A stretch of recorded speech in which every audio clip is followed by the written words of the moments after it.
Hi guys, and welcome to episode 44. I've had quite a strange weekend, and I'm just quite frankly really confused. I spoke to Tim Malone on Thursday, and he's an amazing guy, incredibly kind and a very gentle soul. And he talked to me about his experiences with orbs and how he's able to communicate with his dearly beloved past dog through these orbs. And I've never seen orbs by eye in my life, yet an hour after recording the session, I was in my bedroom.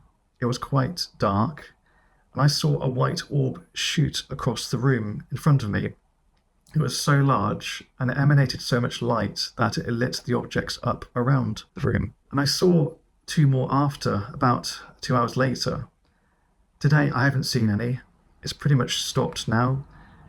But I'm just so confused. I can't explain why that happened. Is it influence? Is it coincidence? Or has Tim connected me with something greater? So I'm curious to see if it's affecting you after watching this video. So you guys let me know in the comments. For now, please like and subscribe and enjoy the video. And within that light, I saw an orb, but also there were people in the orb. It wasn't my dog anymore, it was people. And so I got scared at first. I was like, I'm seeing something that I'm not supposed to see. It was like I'm looking into the other side, and I started taking pictures of my dog who had passed. And that night, I was in my yard crying, taking pictures with my iPhone. And the next day, I came to this computer, downloaded the pictures, and I couldn't believe it, Stan. I saw orbs, and my dog was in the orbs. Her face was in the orbs. Her face was on top of the orbs. Her face was at the side of the orbs. And then the picture of her dead, lying on this little piece of carpet. She had an orb right at her neck, a little green orb, which is Archangel Raphael's healing energy. And there was also red within that orb. And so I immediately became fascinated because I felt great because my dog was gone and I was devastated, but I started seeing orbs with my dog. Hi and welcome back. Once again, I'm Stan, and tonight I have a fascinating conversation with a gentleman called Tim Malone. And Tim is an interesting character, so we're going to get to know his story of transformation, spiritual transformation. So his journey starts from a time in his life of challenge, of a tumultuous time, I suppose, where he was dealing with opioid addiction, which eventually led to spiritual enlightenment via his loving friend, Boo Boo the dog, which is such a sweet and lovely name. And yeah, so really excited to speak to you, Tim, and thank you so much for being here. Thank you, Stan, for having me. I think your story is very much one that touches the heart, and it's a great and honest story, really, because, you know, I'm not perfect myself. I've had my challenges in life, and there have been a number of situations that have kind of forced my development, really, to be more aware of my spiritual self and get a better understanding of my place in the universe. And you seem to have a very special relationship with this beautiful creature. Just for the audience here tonight who may not know who you are just yet, could you let us know a bit about yourself, Tim, and ultimately what started your journey into the paranormal world? Sure, Stan. I'm 67 years old, getting ready to turn, 66, getting ready to turn 67 tomorrow. So you get me a day before my birthday. Happy pre-birthday, I suppose, but happy birthday for tomorrow. Thank you. Thank you. And married, I have 5 children and 10 grandchildren. Grew up in Louisville, Kentucky. Have a business with my brother that's a 40-year-old business our father started. And we work in the staffing industry, so we find jobs for people and staff warehouses and factories. And so really, up until the point of Boo Boo and all of those type of things that happened in the book, I was just, I'm not, I was a Catholic growing up. I had a great childhood, went to school, went to college. I had a first marriage, divorce, which the first divorce threw me down the path of the opioid addiction. It was a very, very tough divorce. It didn't go well. And that's when I started using opioids. But I was really considered myself, basically an overweight middle-aged man. And then it goes from there. Yeah, bless you. Like, that must have been a really hard time. So for anyone that's watching, this leads to Tim's book called Behind the Veil, which is it very much does what it says on the tin, basically, as we say here in the UK. It's very much a delving into what lies beyond. and ultimately this separation between the realities. And what an amazing adventure that is, really. So yeah, I'm sorry for the challenges that you've had, but it seems like you've become a better person for it, and here you are sharing your tales. So yeah, so basically, so where did your journey start? So when did you begin to discover this, the paranormal side of life, and how does Boo Boo play a part in this? So up into the divorce and starting to take pills, there was no spiritual connections at all. Now later on, as I look back on all the events, everything was for a reason, and everything in my life was a reincarnation for reasons. Now that I look back on it, but at that point, I didn't realize that. So opioid addiction, taking 15, 16 opioid pills a day, hydrocodone, taking Ambien at night to sleep. I should have died drinking alcohol. And I was really ready to die, I think. I had 3 relapses when I tried to recover and go through a program. And then my wife and I always agreed that I would never buy a dog. And one weekend, she came home with a dog. And I said, okay, if you get a dog, I get to name it. And I'm naming the dog Boo Boo because it's a boo boo. You're not supposed to buy the dog. So I named the dog Boo Boo. And that became this motivational thing. It just captured my imagination. The dog kind of demanded that I walk her twice a day. I started getting exercise, found a great addiction doctor, and started getting nudges along those walks. Started finding certain things, certain books, just out in the blue on these paths that I kept, and I thought, that's odd that a completely new book's lying right in the middle of this path in the middle of nowhere. And it was usually a spiritual book. And so then I started, my daughters, in helping with the addiction, started to recommend that I go to this meditation class as part of my therapy. So I joined a group of 4 people, and they were all mystics, which I didn't know what a mystic was at the time. And I started really getting into this. There was a book one of them gave me called Ramtha that was very critical. As soon as I read it, like a light went on. Like, I'm Ramtha, or I know Ramtha, or this experience makes sense to me. It's Ramtha, the White Book. And we started having these experiences in our meditations. We would set an intention, we would all meditate, and then afterwards we would say, what did you see? What did you see?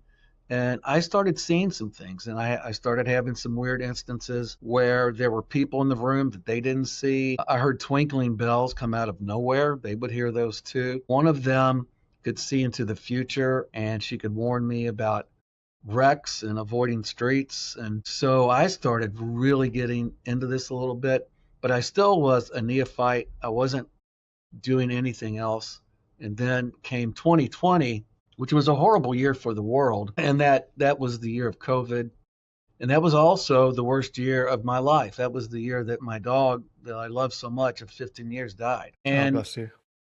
yeah, I know you with the cat and with others. It's hard to explain how much we love our animals and how much they mean to us. And as I found out later, the spirit world honors animals so much. It is really incredible how much they want me to work with animals and their souls, which we'll get to in a little bit. But at that point, the day my dog died, I'm crying and I say, please, will you all let my dog stay here and let her soul stay? Because I knew a little bit about orbs. I'd read one book by Diana Cooper and Kathy Crosswell about ascension through orbs. And so I asked if my dog could stay, and I started taking pictures of my dog who had passed. And that night, I was in my yard crying, taking pictures with my iPhone. And the next day, I came to this computer, downloaded the pictures, and I couldn't believe it, Stan. I saw orbs, and my dog was in the orbs. Her face was in the Wow. orbs. Her face was on top of the orbs. Her face was at the side of the orbs. And then the picture of her dead, lying on this little piece of carpet. She had an orb right at her neck, a little green orb, which is Archangel Raphael's healing energy. And there was also red within that orb. And so I immediately became fascinated because I felt great because my dog was gone and I was devastated. But I started seeing orbs with my dog in it. So for the next year, every night I'd go out and take pictures and I'd see more orbs and I'd start videoing orbs in my backyard at night, just in my backyard. And um, that led to an incredible discovery. As I was taking video one night, I accidentally focused my zoom lens. I have a Canon T6, which I still shoot with, um, on on the back of a house, in the light on the back porch of a house. And within that light, I saw an orb, but also there were people in the orb. It wasn't my dog anymore, it was people. And so I got scared at first. I was like, I'm seeing something that I'm not supposed to see. It was like I'm looking into the other side. And as we've all learned through movies, or at least Hollywood and things like that, they portray the other side as this scary thing with monsters and spirits and death and destruction. So I quit taking video for a couple months because I was scared that I'd opened the door. But then I just went back to it and I started taking video, and I found a place I could meditate. And during the day, I would meditate at 3 o'clock every day. At night, and when I meditated, I would ask to see certain angels, archangels. I would ask to see, depending on what I was reading, because I was reading at that point of time, I read like 400 spiritual books about everything.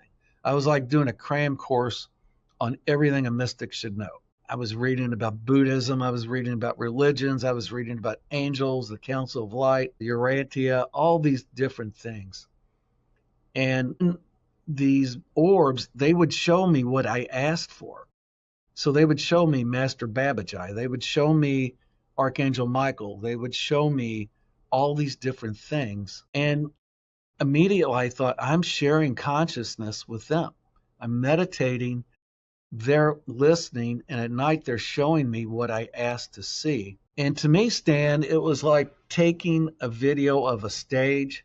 A round orb was the stage. And their job, the holy ones, their job was to put on that stage what I'd asked to see in a way that I would be able to understand it. So one of the very first important orbs was a little angel that was holding this, I call her Golden Girl because she was gold. She was holding these rods, and they put a church stained glass behind her, and they had people's arms in the air right below. And they were showing me, here's a church, here's people's arms in the air, and here's a little angel. It didn't look like the angels that we all think of, which the universe is full of all types of things that don't look like what we think, which I'll get to that later. But so I started seeing all these things and I was fascinated. Just think of this, every night of my life that I could, unless I was on vacation a week or the weather was pouring, I was out shooting video and trying to understand why they were showing me all this stuff. So it became, all right, I'm sharing consciousness, they're showing me things, but why? What is the purpose of all this? There has to be more than just showing Tim some of these spirit entities. But to the T, in every orb, there was a lady. And she had dark black hair, and she was absolutely beautiful. Mm. And at the time, I thought, this is a spirit guide, I thought.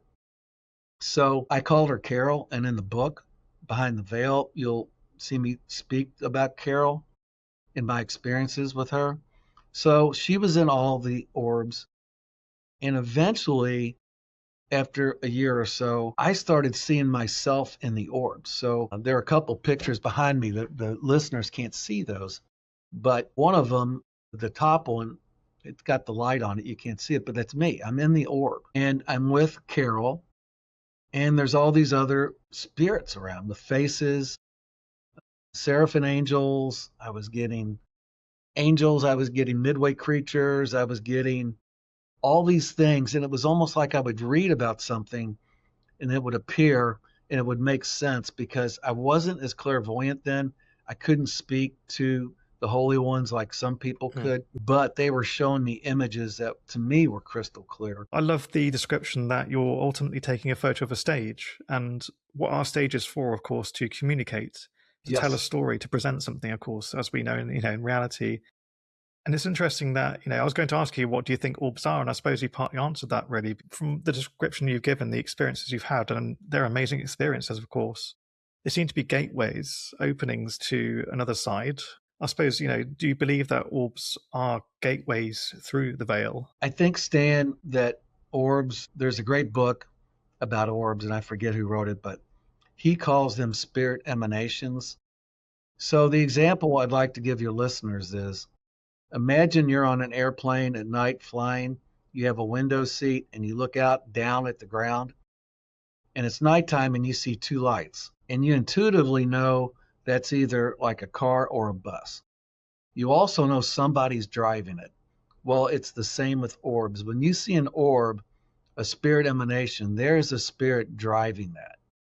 It is, first of all, a vehicle that souls move between Earth realm and the other realms, but it also harbors a driver, which is usually an angel, an archangel, different type of spirit entities. No orb is just random without nothing in it that matters. And for your listeners, a great place to start seeing orbs is on a door ringer. I don't know if you'll Yeah. have those in the UK. Yes, plenty. If you watch those, you'll see little white things moving around them all the time. And those little white orbs have spirits in them.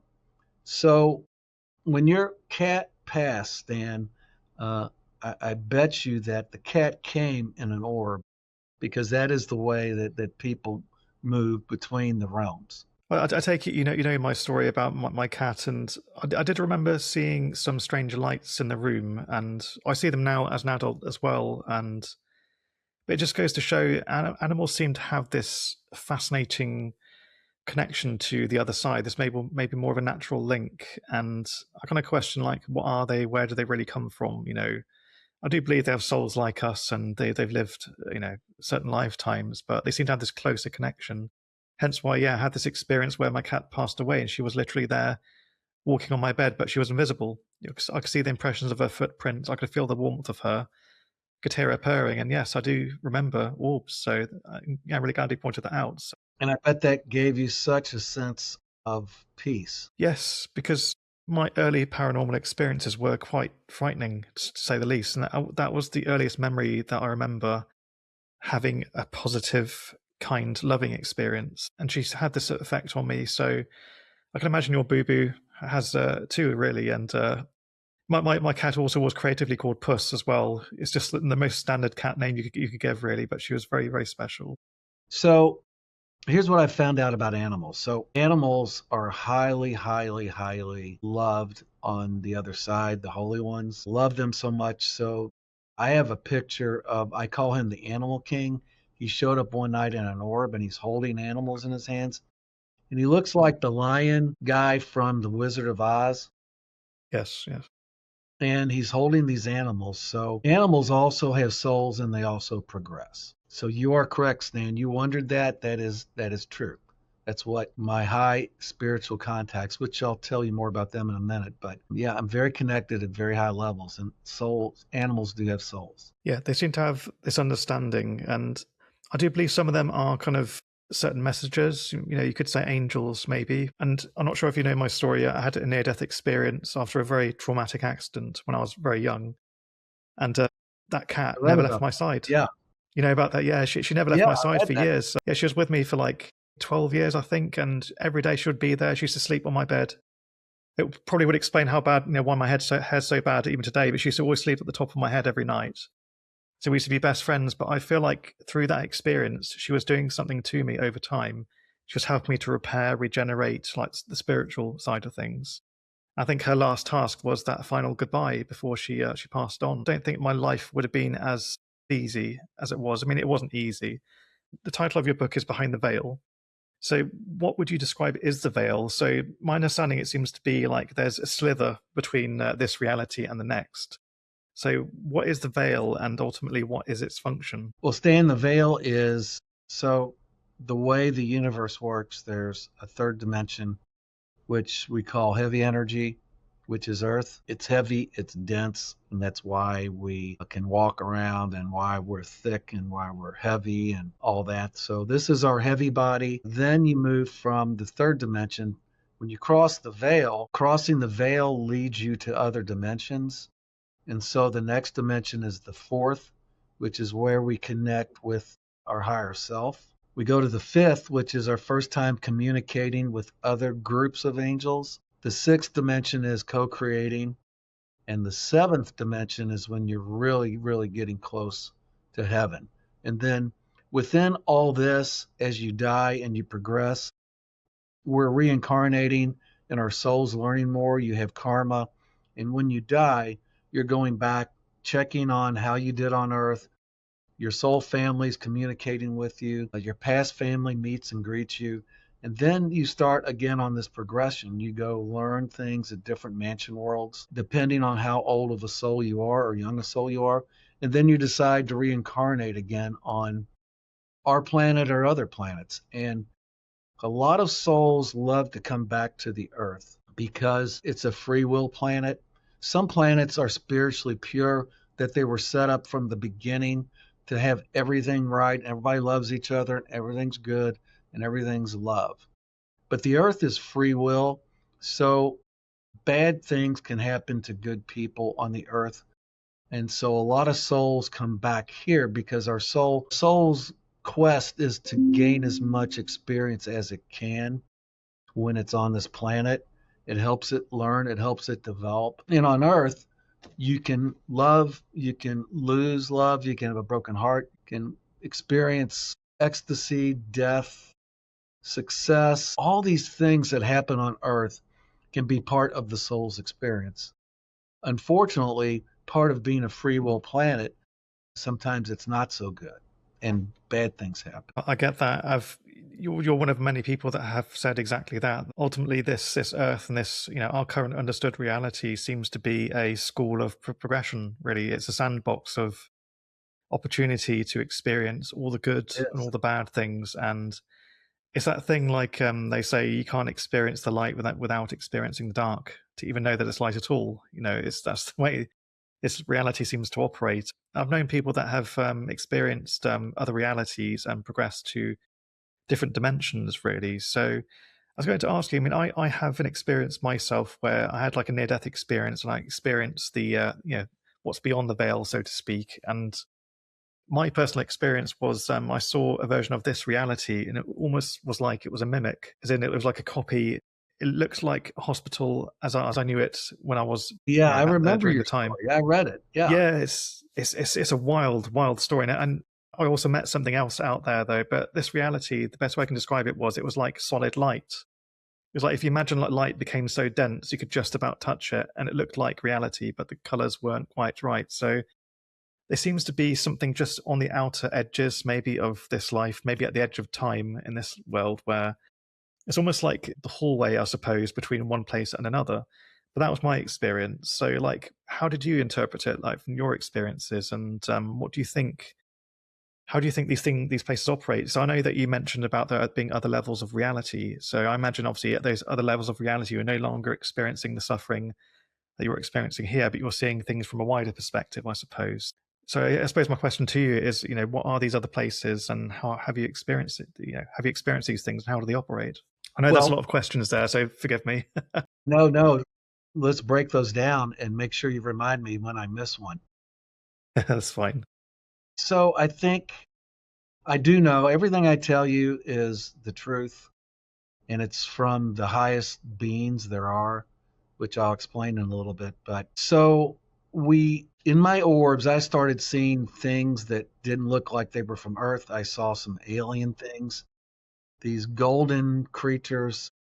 I saw these Midway creatures that were like half human and half deer or half whatever. And I found out later that the Midway creatures were part of the Earth when it was in its very infancy of Lemuria, and some of these groups where it was very spiritual. Humans had learned to use the energies to transport themselves between the other realms and back. And the Midway creatures are part of that until the rebellion of the angels, and the Midway creatures were part of that too. Some people think the Midway creatures are what we see when we hear about Bigfoot, or what's the other name for Bigfoot? The Yeti, Sasquatch.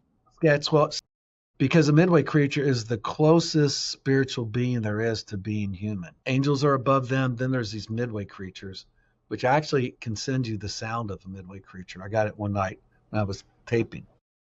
Oh gosh, yes, So, absolutely. yeah, I'd love to send it for your listeners too. But so I saw these other entities, but I still didn't understand what it all meant until I took a trip. I was going to Egypt because I started getting into all my past life regressions, and I started being in South America and Egypt. And in Egypt, there are the temples of light. And there was one in particular that I had been at, and I'd gone down the Nile in a felucca, got out, went into the temple, was being taught there by Isis, who ends up being the Lady of the Light, who ends up being the Blessed Mother for Catholics, who she's had many incarnations. So I had all these experiences, but so I'm going to Egypt with Dominique to explore this past life, and all of a sudden, my book is done, and we have a publisher, and it's in England, and we get a great recommendation from somebody in England called Kathy Crosswell, who's done 2 books with Diana Cooper, and she invited us to come to England instead of going to Egypt, and we would get to meet the publisher, we get to meet Kathy, and she is the most talented clairvoyant I've ever met.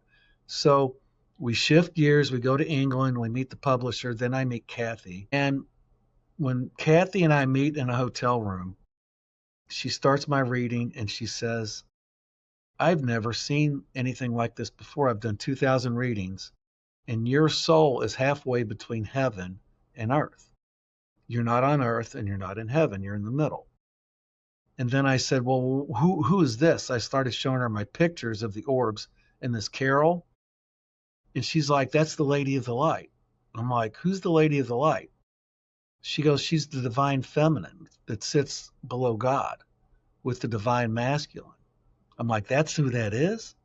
Because she's in every orb. So then I start working with Kathy to understand more, not only develop my clairvoyancy, but understanding why I'm seeing these things finally, Stan, and what all these images mean. And it ends up that what it all means is that I've reincarnated for a mission on Earth. And part of that mission is to inform you all about this new coming golden age, which I'd like to talk about in a little bit, because the Holy Ones want me to tell you all about some good news for the next 10 years or in the next 10 years. But also, part of my role is to work with these portals all over the world, create more energy. The other side is very concerned about the souls on the earth that are random, that have not chosen the light. If you haven't chose a spiritual path when you die, there's really nowhere for you other than like a holding pattern, or if you've done some really bad things, not like the hell that the Bible tells people about, but there are ways that the holy ones deal with these souls that have done really bad things. So there's this progression. There's a place you go to. What they're looking for and what I'm working with are collecting souls and sending them through the portal on spiritual paths. These random souls, that car wrecks where people die and they don't know they die instantly, and they still think they're on Earth. Haunted houses, those are earthbound souls. Cats, dogs, animals, making sure they all get into the portal. So 3/4 of the earth follow some type of spiritual path. They're concerned about all the other people, that they continue some progression into another lifetime and into this routine of souls and reincarnation. Yeah, so it gives me an idea ultimately how animals function within our reality, that they are kind of on a similar evolutionary journey as Yeah. us. Kind of interesting question for you, and it's something I posed a while ago. It kind of keeps coming up. When I think about reincarnation and my current understanding, because I've had my own experience with reincarnation, understanding my journey and of course a friend's journey, we tend to talk about reincarnation as if we are reincarnating locally within our current Earth. If there are other species out there, in the beyond, how ultimately do you believe reincarnation works? Can we reincarnate in different solar systems? Or does this Earth ultimately act as a contained evolutionary system? And the answer is that yes, yes, yes. So when you die, the first thing, and in the orbs that they show me now, the first thing I see is a layer of family that are meeting all these souls. It shows me all these souls coming from different areas, different realms, and they're all coming together through a person who I won't mention. And after they start their path, they meet their family, then they meet their soul family and discuss what happened on Earth and how that went and according to their karma. Then that you make a decision to go back to school, to go to the mansion worlds and hang out and do some stuff. But then when you decide to reincarnate again, you can go to all these other planets. I've been all over the universe. I've already been in worlds that are way advanced than Earth and have gone through what we're going through. There's such hope for the Earth. The Holy Ones are working to change the Earth to make this a better place for everybody. It's full of fear now. But to answer your question, Stan, yes, you can go to different planets, experience different beings, and some of them are really, really cool looking. It's just amazing. I bet there's more conversations nowadays, and it seems to be normalized more, the idea that we're speaking about other entities out there and the beyond, if you know what I mean. And yeah, more people seem to be open to this possibility. And I love the fact that more people are beginning to question, like, okay, well, a long time ago, we used to believe that we pray to a certain deity, we potentially reincarnate within a certain sphere, and we're part of this school. And they're somewhat right to a degree, but it seems to be we're just part of this vast connection of different worlds within different universes, within different realities. And it's like, we're living in the ultimate onion, I suppose would be the best way to describe it, really. And that kind of You're excites me, correct. really. You're right. Yeah. That is the truth, Stan. And the universe is brilliant. And the way they've devised it and all the layers of angels and angelic beings and other entities that there are, sure, there are UFOs, and sure, it's all true. The one common factor that's important, we do have collective consciousness as humans. And we have that with the spirit world and with animals too. We share consciousness with them. But there is a creator. Some people would like to say, no, it's your brain. Your brain can create anything at once. And all I have to say is there is a creator that sits over all this beautiful universe. So have you met this creator? Do you believe you've made contact? Yeah, I'm pretty close to this creator.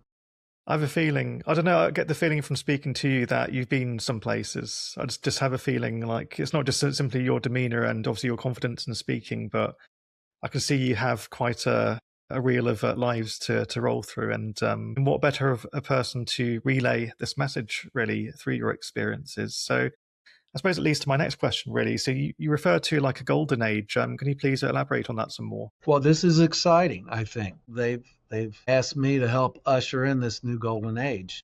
So we just left 9-year period of the Pisces, which was really heavily controlled by our minds and our egos. We've just now shifted into a 9-year period of the Aquarian age, which is going to be centered on our heart and not the mind. And I've been working with Kathy today actually on trying to be able to explain it.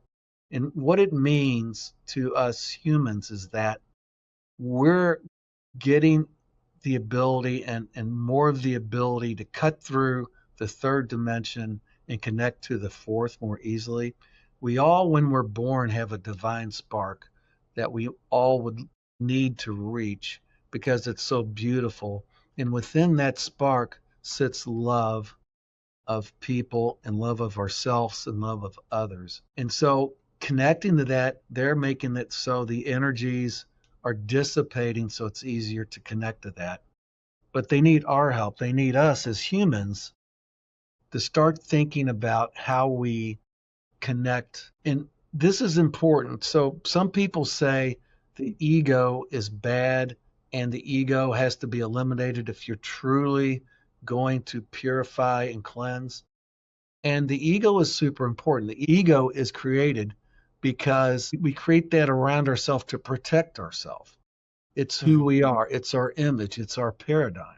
So I'd say we need to find a way to stay intact with our ego, connect it to the heart, and harmonize the two together to create a loving, caring person out of that. I have a great home. I have great possessions.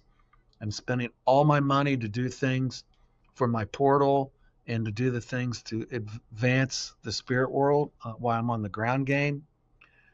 And for humans, it's understanding how we shift from our mind controlling our decisions to our intuition and our heart. So it's as simple as saying you're driving your car and your intuition says you really should take this right road.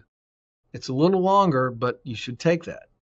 And you're saying, no, I'm tired. I want to get home. I'm going to take the shorter way. Well, the shorter way ends up being blocked and you get stuck for 2 hours because there was a fatality wreck. So that was your mind overriding your heart and your intuition from your heart and yourself. And so working together with our mind and our heart and sharing consciousness with all of us will eventually take our Earth. And I just saw this from a planet. They showed me this week. They took me to a place I'd been where I created this portal that I'm building, and it was the Temple of Truth. And the people were living in harmony, and they were happy, and they were peaceful, and they had arts, and they had libraries, and they had smaller groups of people doing things together. And it reminded me of like when I was a child, and I was just so happy. Think of the bliss you had as a child at times. And that's a good way to think of your heart and that connection, and then pulling that together, merging that with who you are in your ego to create a better human being. I think that's what the Holy Ones are asking us to start thinking about and doing, and they're going to help. So this new golden age should be completed by 2032, 2034, and already the golden energy is here to start helping us. And I think, Stan, earlier when we just started the podcast, you mentioned this change in the world. And I think that's what you're seeing. This Absolutely. moving I energy. see it everywhere. It's happening because I know with all the troubles, forgive me for mentioning it in America, that we've, the whole world's been watching you guys suffer. And I have so many friends out there in America and so many colleagues, and we do care about you guys and want you guys to be happy. And, there will be a positive conclusion out of it. Unfortunately, at the moment, it's quite challenging, but I do see that as evidence of this big change, that we're shifting away from the old world where we had certain men and women in power. Greed was their vessel for achievement, or I suppose their measure for achievement. How much money could they get? How much could they get out of people? We haven't had a true leader for a long, long time, and I don't think humanity is capable of producing one just yet. In the way that we know how we promote the wrong people, there are probably leaders out there who haven't been promoted just yet to that. But either way, it seems to be we're breaking away from this old way of being, this violent world, and we're really truly questioning those who are supposed to stand for us. Hence why we have all these challenges. But I've been part of that awakening because I, over the last 10 years or so, have begun to understand my personal paranormal experiences and unpacking my near-death experience and what this thing told me out there and the beyond. Ultimately, as time's gone by, I've been able to almost act like an internal archaeologist, really, just extracting the information this thing told me. And a lot of it is down to the fact that we all have the power. And, I sound like He-Man right here, I have the power, but we do literally have the power, really, because we spend so much time externalizing our I suppose, almost outsourcing our power to certain deities, whichever religion you're part of, or whichever, I don't know, culture you follow. We seem to just put the onus on something else to help us out in our lives or help our family out. Whether it be you're sacrificing an animal to save your crop for the next season, or whether you're, I don't know, judging somebody who doesn't fit within your particular belief system and treating them awfully, but you're still a good person because you follow that certain book. We're now questioning that world to a point where we're beginning to explore the internal landscapes. That's what I've been doing the last few years, and I'm not quite fully there just yet, but I've been pulling apart who I am and why I am that way. And much of my life, I've grappled with anxiety. I have OCD as well, and a couple of other things that have come as part of this change. I've always seen it as an inconvenience for other people and myself to have these things. But I see that now as evidence of that evolution that we're all going to go through, that when we begin to open up to these higher vibrations and look more inside and understand ourselves better, the consequence of that is your processing begins to change. You begin to see the world in a different way. And, you know, I since then have, enlightened myself really. As you mentioned previously, like you were a Catholic a long time ago. I was a Catholic too. I was raised Roman Catholic originally, and I didn't know anything else but that. I thought that was the world. My philosophy was canned and Sure. presented to me. I had no choice. But now, as an adult, I have tried to figure out why I feel this way, why I feel so different and can't quite seem to fit into this current reality. And through this kind of journey of understanding myself, I, went on my philosophy binge. I studied different philosophers of the current day. Just, I obsessively read Stephen Hawking's A Brief History of Time as well, him as a scientist as well, getting his understanding of reality. I studied atheism for a bit as well. I studied a bit of Buddhism, Hinduism, Judaism, all sorts of different things. And what I suppose I'm leading to is the fact that I began to open up my landscape to try and understand the human condition. Why are we this way? Why are we so separate from each other? And I began to realize that the different things I studied that may have good and bad about them, the different beliefs that is, ultimately they seem to encapsulate people. They separate people from each other. I believe in this, you believe in this, you believe in this. So you must be my enemy because you don't believe in these things. So, like I say, once I started to turn inwards, I began to realize that we're all connected. Doesn't matter what religion or race you may, sign with, or whichever gender you assign with, whichever it may be, we're all on this journey. And I do feel that's what this earth is going through right now. We're all beginning to go, actually, we've been looking through the window. We never really looked inside our own house to figure out why we are this way. And it seems to be the way forward is the way within. You, Stan, that was the most beautiful thing I've ever heard. Thank you. The spirit world that's with me, I always have the spirits with me. They're clapping for you because you just encapsulated what it means to move the mind and harmonize with the heart and change the neuroplasticity over time of the brain so that we can start feeling joy and peace and happiness. And I've dealt with anxiety too, and I'm dealing with it right now and trying to work through how I change my neuroplasticity to change the neuropaths to make this different. So everything you just said is absolutely true. It's brilliant, and it is a movement that I hope other people will undertake. And I think part of our roles, yours and mine, is to inform people. That is beautiful, though. It's really good. Proud of you. Thank you. I do talk a lot of nonsense most of the day, but the more people begin to listen to me, they realize actually it does align with things. That's the No, thing, that was because good. my I don't tend to speak about it much, but through my near-death experience, I met something out there, like a very powerful entity. When I came back from wherever it is that I went, I'm still trying to understand what that is now. I was different. Mentally, my brain worked very differently. I went from being a non-creative kid to being highly creative. And when I came back, I obsessively drew. But I had abilities that were years ahead of the age that I was as a kid. And that shocked my teachers at school because they couldn't give me enough work to satisfy me to test my artistic abilities. But either way, coming back from this, my brain worked very differently. So I used to speak very quickly. I still do now. And for a long time, I used to be quite embarrassed about it because it sounded like I had a speech impediment when I was younger, because all the information flew out so quickly and people used to get so frustrated with me they couldn't understand. I realized now, as an adult, that as time has gone by, I was essentially speaking at the higher vibration that I had met back in the day. And that was the challenge that I was trying to overcome then, and I've now kind of overcome, is understanding why I spoke in a certain way. This thing that kind of connected with me is still with me even now, and the information just needs to come out faster and faster, but my human body can only operate in a certain way. So now I've become more, I suppose, more forgiving of myself and the way that I was, and realizing actually it wasn't a defect. I was just operating at a completely different wavelength. And now I do have something with me. Like, I have a spirit guide that I don't speak to enough. Sorry about that. I don't speak to this guy enough, and I really need to give him more time. But when I do these calls through this podcast, I'm channeling something as well. It's not just me talking. I get ideas in my head, and my spirit guide is called Compendium. It chose that name itself. I know it's a very strange name to have for What a is the person. name of your spirit guide? Compendium, it calls itself. Basically, it's connected to an old place of knowledge. Think about the Greek philosophers of the day. Is somebody who used to ask a lot of questions, hence why he was assigned to me. I say he, it's more of an it, really.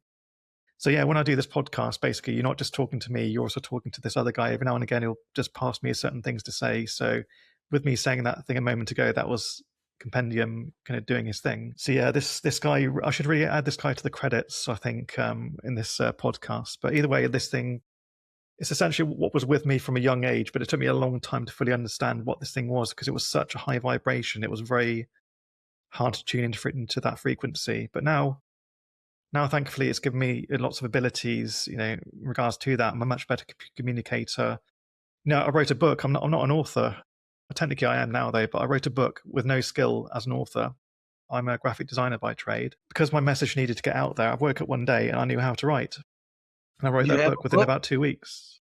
Yeah, one thing I've mentioned to you, I have a book that's on the way called Paranormality, Normalizing the Paranormal, where I'd love to buy it and read it. no, I appreciate it. No, I'll send you a copy over to see what you think, because it's just basically it's an account of all the very strange things I've seen, but also there's a big life lesson intermingled in amongst all that, which alludes to what I said here. But yeah, either way, we seem to have these connections with these entities, and they all seem to have a very similar message to say, which is quite fascinating. So that's why I'm so excited you saying what you said. It does very much align with what these things have been saying to me.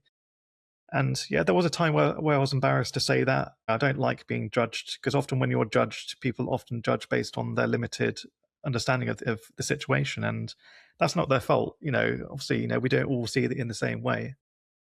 But now, I see more people like myself, like you and others talking on these platforms more openly without fear of ridicule. And yeah, we will get a few weird comments here and there, people quite begrudgingly not accepting your message. But I realize now that's always been about them. Often these messages are a reflection, a mirror of their true feelings, really, rather than them projecting their frustration at you. Again, another thing that I learned through this thing. So I'm really glad I got to speak to you tonight, Tim, anyway. So yeah, I want to ask you one more thing, really. So the one beautiful thing, which I think you mentioned in the book, I love the phrase, the currency of the universe. I don't know if that rings a bell with you. So basically, like, you allude to the currency of the universe being love. So through our soul's progression, are you saying that we're ultimately attaining, maybe reaching a level that could be described as love? Yes, Dan. So when I work with some very, very advanced clairvoyants, Kathy is one, and I've been there a couple times. There's the mansion worlds, and there's a level and there's a plane that you can go where it's a void, but it's nothing but pure love, and it's beyond anything. It transcends any feeling, any sex, anything you could ever feel on earth. It blows it away. And it's this love that goes beyond anything we can even comprehend. And I think Compendium is leading you to continue to lead a movement and continue to develop and help people. And when I say love is the currency, that is it. It's interesting. The hierarchy in the universe, well, who's in charge, who's second, and the lower levels, they don't look at it that way. They look at every person having a job. Whether an archangel has a job, angels have a job, nobody's over anybody. It's just everybody does different things. And that's the way to look at love and get away from our human values of, you know, this or that. It's this love. As corny as it sounds, have a message that they just want you all to know how much they love us. They love us so much. And when you feel part of that as you go through your journey, I call these STE, spiritually transformative events, where something happens to you, whether it was your cat, in the church, in the woods, and the spark hits and you feel something. you'll know that that's a spiritually transformative event meant for you. And it's just the door opening to what's on the other side and the love that is there for us. So, yeah, love. Corny Absolutely. as it sounds, it's all about love. It's not corny at all. I suppose the whole word corny as well is just our low vibrational word for something that we're incapable of fully understanding or appreciating. So we almost kind of diminish it in a way by saying it's corny. And that's the way we're taught to be nowadays. Because I'm the same, really, because I'm the typical Brit, really. So if anybody pays me a compliment, I don't know how to receive it. I get quite awkward because I appreciate it, but I'm not sure how to reciprocate it sometimes because I've always been taught almost to work thanklessly. And there's those little things that we need to do in life to pass the currency of love ultimately, whether it's saying you appreciate something that somebody has done. It could be so minor. It could be saying hello to a stranger. That's the thing. I find that us going through these spiritual experiences, we begin to understand the pain of other people and feel it true. And with you feeling that pain, you begin to want to reach out and pass them some love. And that's very much been like how I suppose part of my evolutionary journey has been kind of bringing that love to other people, really. Because, for example, I'm a graphic designer by trade, and I'm not sure if you know that industry very well. There's a lot of gate holding in the industry. Like, people believe they become graphic designers in a way that gives them a higher status, makes them feel important within their social group or professional group.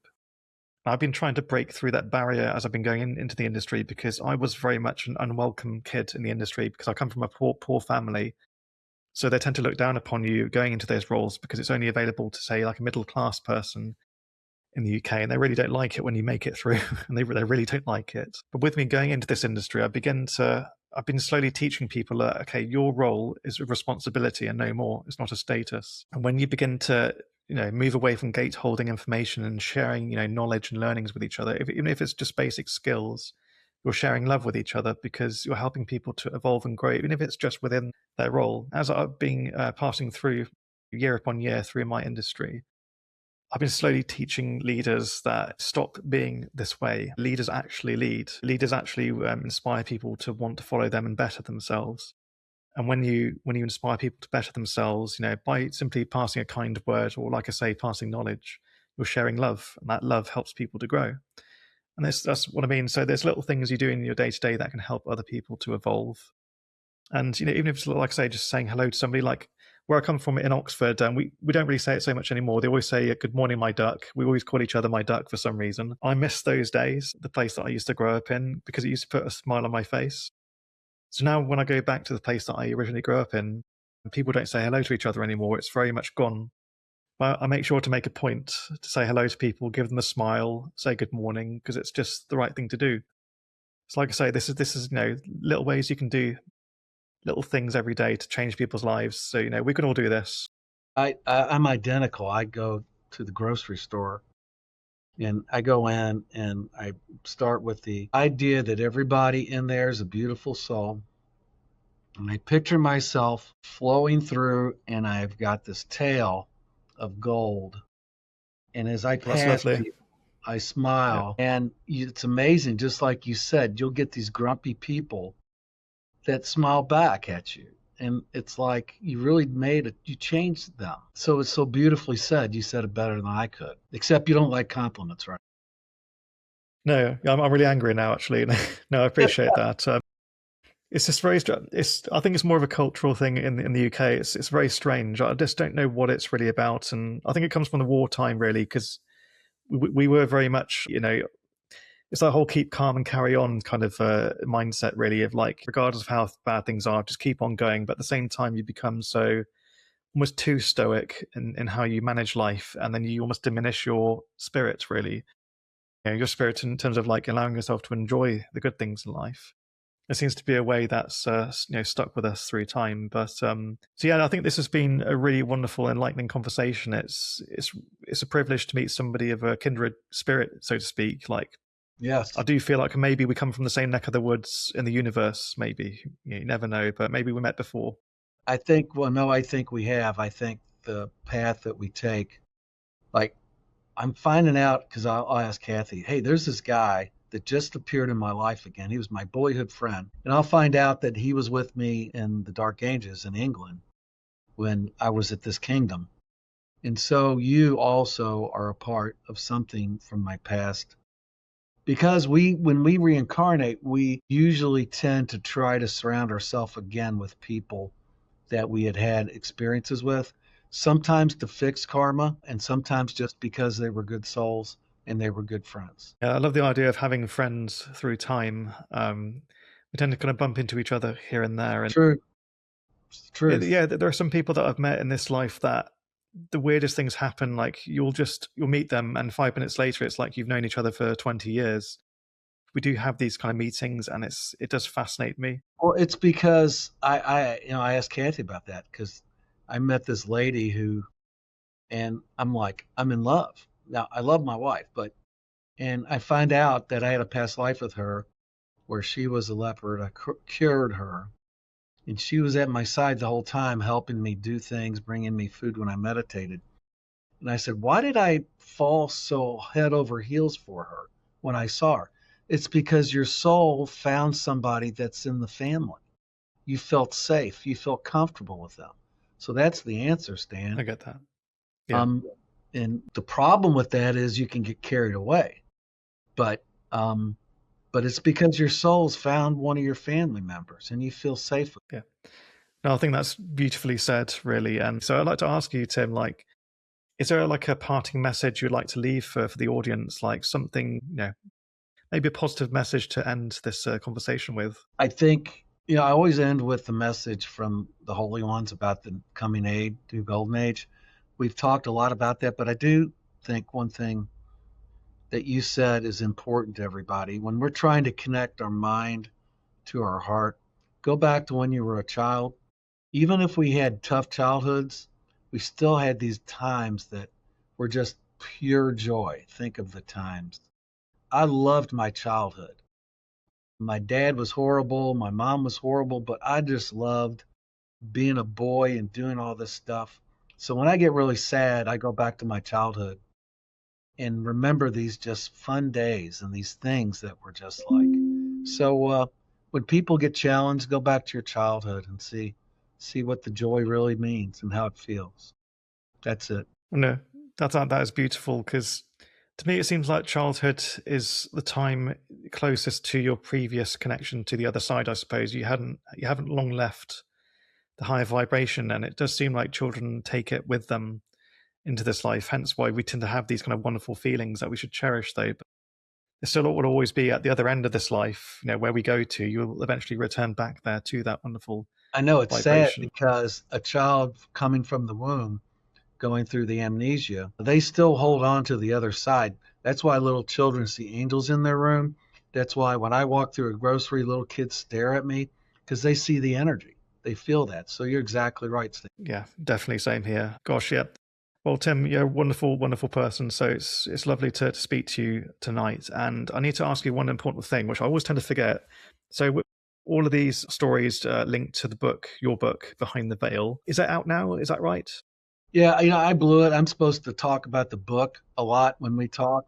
You have though, because you talked about the spirit of the book ultimately, and obviously stories that link to it, though. So you did just fine. So where can people buy your book currently? Where can people read it?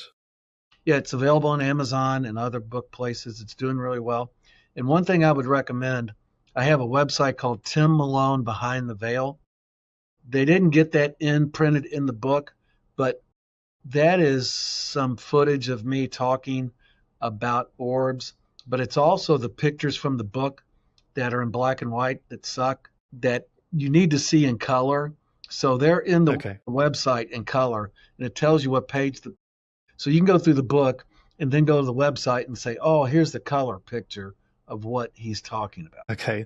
Now, I'll make sure to include the links below so everybody can take a good look. But wow, yeah, what an amazing conversation. I think, yeah, you gave me some positive energy to end the day with tonight. So thank you for that. And it's been a pleasure. All right, Stan, take care. I love you. I'll say I love you too, though, but it's so hard to even say that to anybody as a Brit. So I know it's mirrored back either way. It's reciprocated. So all right.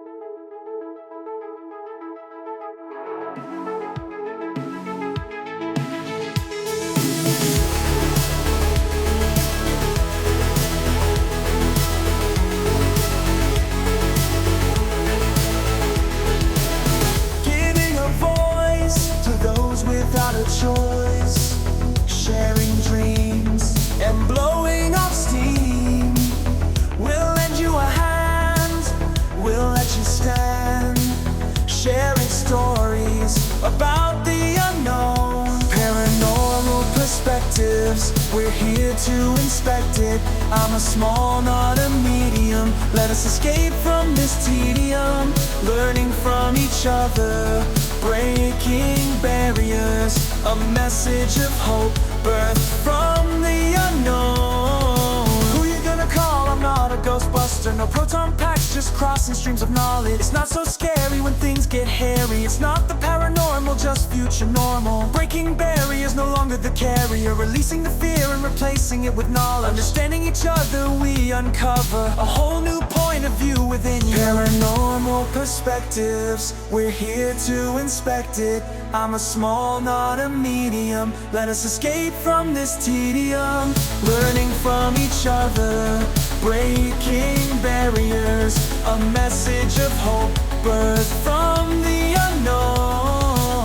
The only stream we need to cross is the platforms to get the message across. Knowing each other, sister to brother. No ghost or spirit or demon will ever get the better of this medium.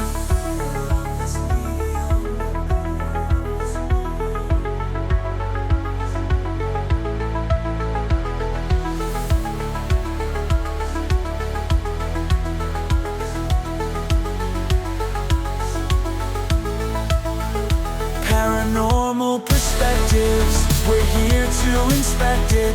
I'm a small, not a medium. Let us escape from this tedium, learning from each other, breaking barriers, a message of hope, birthed